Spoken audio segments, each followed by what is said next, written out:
Okay, so in complete honesty, the title of this video is technically a little bit of a lie, but if you're like me and want all the features of GeoCache Premium without paying a cent, this is exactly how you go about it. Now, if you're an iPhone user, you got to find a different video because I don't really know how to do that because the app that I'm going to showcase in this video is not available on iOS. But if you're an enlightened Android user like me, the first thing that you need to do is download C::Geo. Okay, so here we are on my Android phone, and I have here the two apps, geocaching and CGeo. So now that you have a geocaching account and all that, we're going to go into CGeo, and then it's going to ask you all these different prompts, and you're just going to press OK, OK, OK. It's kind of like installing something on your computer you don't really need to know. You're just going to keep pressing OK, agree to the terms and services, make a folder and all that stuff, and then you'll live here.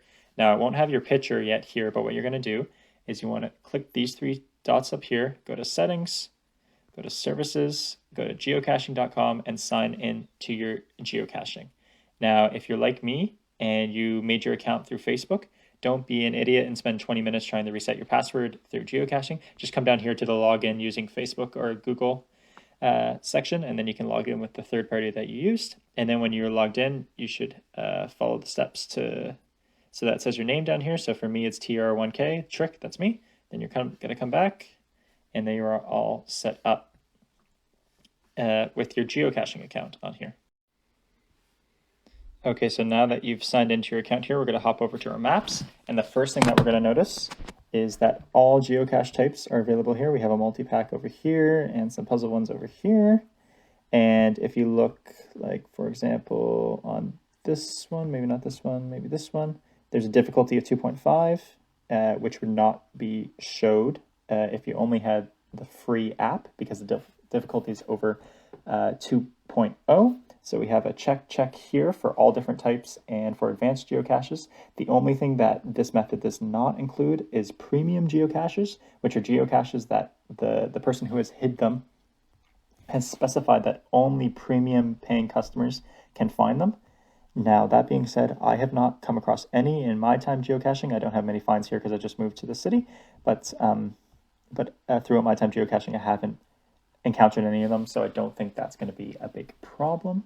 Advanced search, that's another check. If you want to go to the map, you can go to the filter here, and there's all these different filters that you can use. You can go to the advanced section, or you don't need to go to that. There's also a search feature. You can search by geocode, coordinates, address, keyword, hidden by, you get the picture. So that's another big check. Offline maps. So here's a good idea, a good way to show you the how to use the UI of this app. So let's say I pick this one here, GMC. The first thing that you're going to do to make it, if you want to find this offline, you're going to click the save button down here.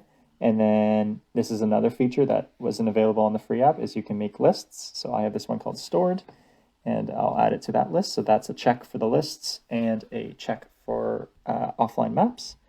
And then this is how you use the UI. So you go to the geocache, and if you see here, it now has a little save icon next to the top of it. Also, just if you want to look here as well, they use all the same icons for the did not find, for the found it, and such. So that's easy. And then more details. And then here you have custom waypoints that you can set. Here's all the stuff about the geocache. So I know that's a micro. I know the name of it. I know the distance, the difficulty, and all the little attributes here. You can even click, you can see the little symbols, or you can click those. And then if you slide over, you get the description, you get a hint, they're encrypted. And if you tap them, they'll get unencrypted. So that's why you don't get spoiled by the hint right away. And then you have the log here. So this one looks like it's definitely missing because they got a bunch of did not finds in a row. But as you can see here, there's all these different logs. And then sometimes there'll even be logs that are encrypted like that. If they really give it away, if they hide them, and then you can encrypt them and decrypt them as well. You have images over here, and then sometimes you'll even, I don't think in this one, but you'll find images within the logbook as well. And then that's the end of that. So that's how you use the UI. And there's also how to navigate through there. So there's driving, walking, biking, transit, and all these. And then you could use this when you get close. And this is how you use the geocaching app as well, where there's a compass telling you which way the geocache is pointing, which way to orientate yourself, your distance to the geocache, and plus or minus, so that's how accurate your GPS is. As you can tell right now, I'm inside right now on a very cloudy day, so I'm plus or minus 20 meters, which is not very helpful at all. But as you can see, I'm 622 meters away from the geocache. Yes, so those are all the checks and kind of like a short intro on how to use CGeo as a geocaching app to have all the premium features of the geocaching website for free. So as you can see here, I'll just show you an example of something that you couldn't do on the app. I'll try to do this quickly. Do this short little tangent on the end. I was trying to make this very, very short, but also just a short little note. These ones I all found yesterday using CGeo and not the app, but because they're in communication, they update on the app. So if you're worried like, oh, I want to update my stuff and all this stuff, see, I only have 12 finds. If I want to update the app and keep that updated, it still updates the app for you. And if you go to the log, I'll be in there and such, because it does update it. But anyway, I'm getting off track. Go down here to this multi-pack. As you can see, it is grayed out. And the only thing I can do is I can upgrade to see it. Well, I'll come right back to the same multi-pack here on CGeo. I can download it to my list so that I can use offline maps for it. There it goes. I can go to more details and I can see all the details about it. As you can see, this log is much better because everyone's found it. And then I can go to the compass and I can navigate to it, but because it's over 2 kilometers, maybe I want to go here and I want to drive to it, which it can open up, preferably Google Maps. I don't think you want to use Uber unless you're commuting around, but it can get expensive.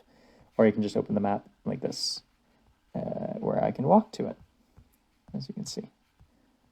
And it does have routing along streets as well if you want, but I would prefer to use Google Maps for that personally. But anyway, that's just a quick intro guide on how to get started using all the premium features of geocaching.com with the CGeo app. I hope this was helpful.